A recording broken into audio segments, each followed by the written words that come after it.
तो बहुत लंबे टाइम बाद स्मैकडाउन देख के थोड़ा अच्छा लगा because Kevin Owens, Randy Orton ये सभी भी शो पे थे and Kevin Owens versus CM Punk is going to be a generational feud. So hello everyone, welcome है तुम्हारा एक और वीडियो में। स्मैकडाउन खत्म हो चुका है जो कि समरस्लैम के बाद पहला शो था और शो पर बहुत सी चीजें हुई हैं जिनके बारे में बात करना चाहिए। सबसे पहले बात करते हैं सीएम पंक और केविन ओवेंस के सेगमेंट के साथ में। शो की शुरुआत होती है अपने कोडी रोड्स के साथ में जो कि कहते हैं कि भाई रैंडी ऑर्टन आए, उन्होंने उन पर अटैक किया, लेकिन उनका एक क्वेश्चन है क्या सीएम पंक इस बात को जानता था। सीएम पंक फाइनली इंटरप्ट करते हैं चीजों को और वो कहते हैं पूछो क्या पूछना है। तो जब कोडी ये बात पूछते हैं कि तुम्हें क्या ये बात पता थी कि आज रैंडी ऑर्टन आके मुझे आरकेओ देगा, तो सीएम पंक कहते हैं उन्हें ऐसा कुछ नहीं पता था एंड इवन वो चाहते हैं कि वो रैंडी ऑर्टन को कोडी के साथ मिलके मारें। लेकिन यहाँ कोडी प्रॉमिस करते हैं कि नहीं भाई वो खुद इन चीज़ों को संभाल लेंगे किसी ना किसी तरीके से। और अब सीएम पंक की यहाँ पे कॉन्फ्रंटेशन होती है केविन ओवेंस के साथ में।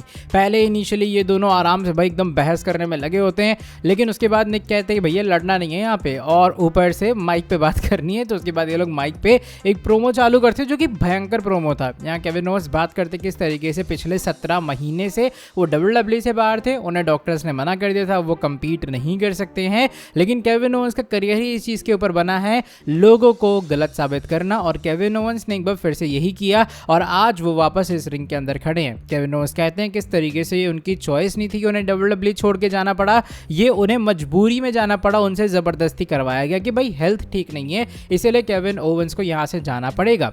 एंड इवन यहाँ पे ताना मारते सीएम पंक को, कहते हैं भाई उनका जो पहले ओपिनियन था, जिन लोगों को नहीं पता है सीएम पंक और केविन ओवेंस के बीच में एक भयंकर वाली एक्चुअल में फ्यूड में कहूँगा है, क्योंकि जब सीएम पंक WWE में वापस नहीं आए थे केविन ओवेंस ने अपने कितने इंटरव्यूज में सीएम पंक की धज्जियाँ उड़ाई थी। तो हुआ क्या कि यहाँ जो केविन ओवेंस है वो कहते हैं कि मेरा माइंडसेट वही है कि तुम अभी भी बहुत एरोगेंट हो, ऐसे हो वैसे हो, लेकिन बहुत से लोगों ने मुझे कहा कि फिल बदल चुका है, अब वो एकदम नया इंसान है बैक स्टेज के ऊपर, ये वो नहीं रहा जो कि पहले हुआ करता था। लेकिन सीएम पंक का जो पूरा बिहेवियर है ये सब देख के केविन ओवेंस के बाद प्रूव हो गई कि लोग गलत थे और वो हमेशा से सही थे। सीएम पंक अभी भी एरोगेंट है।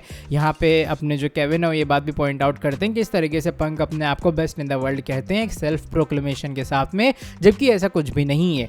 यहाँ सीएम पंक थोड़ा पर्सनल हो जाते हैं ये कहते हुए कि भाई अगर आज सीएम पंक ना होते तो WWE के अंदर कभी भी केविन ओवेंस को मौका ही नहीं मिलता। एंड इवन वो ये भी कहते हैं कि शायद आज भी वो अपने और अपनी फैमिली के लिए WWE के टिकट्स मांगते हैं सीएम पंक से, और इस चीज़ के लिए उन्हें थोड़ा सा वो होता है ना कि थैंकफुल होना चाहिए कि भाई सीएम पंक ने ये सब उनके लिए किया है। केविन ओवेंस कहते हैं कि हाँ भाई तुमने बाकी स्टार्स के लिए डेफिनेटली डोर्स ओपन किए हैं, लेकिन तुमने उन्हें ये भी सिखाया है कि क्या नहीं करना चाहिए एज रेसलर ताकि वो तुम्हारे जैसे शिट ना बन जाए। एंड इवन यहाँ पे वो ये भी कहते हैं कि भाई देखो इस वाली पूरी चीज़ के अंदर ना केविन ओवेंस बहुत सालों से, पिछले 10 साल से ट्राई कर रहे हैं दोबारा वर्ल्ड चैंपियन बनने के लिए, लेकिन हो सकता है इसी अपॉर्चुनिटी के लिए वो इतने टाइम से रुके थे क्योंकि अब उनके पास मौका है सीएम पंक को हम्बल करने का एंड इसके अलावा सीएम पंक के धज्जियाँ उड़ा के वो चैंपियन बनने का। तो ये कुछ हीटेड कॉन्फ्रंटेशन इनके बीच में हुई है।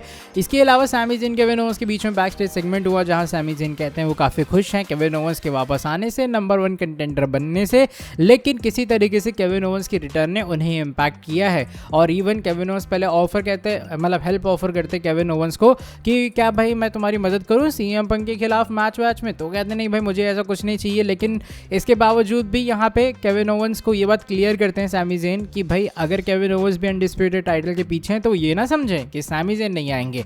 एंड ये बात कंफर्म है, निक को कह दिया केविन ओवेंस ने कि उन्हें जो 21 अगस्त यानी कि इंडिया में 22 अगस्त इसी महीने जो होगा स्मैकडाउन का एपिसोड टोरंटो में, वहाँ के ऊपर केविन ओवेंस वर्सेस सीएम पंक का मैच होगा अनडिस्प्यूटेड चैंपियनशिप के लिए। इसके अलावा कोडी रोड्स और रैंडी ऑर्टन भी आज आमने सामने आते हुए नजर आए और रैंडी ऑर्टन ने अपना एक नया मिशन ऐलान कर दिया है। ऑर्टन ने ये बात पूरी तरीके से कंफर्म कर दी कि भाई देखो अब सीन ये है कि मेरे पास जो चैंपियनशिप है हो या ना हो इसका कोई इसको परवाह नहीं है, लेकिन जब तक रैंडी ऑर्टन की सांस में सांस है तब तक वो किसी भी तरीके से किसी भी हालत में कभी भी कोडी रोड्स को फिर से WWE चैंपियन नहीं बनने देंगे।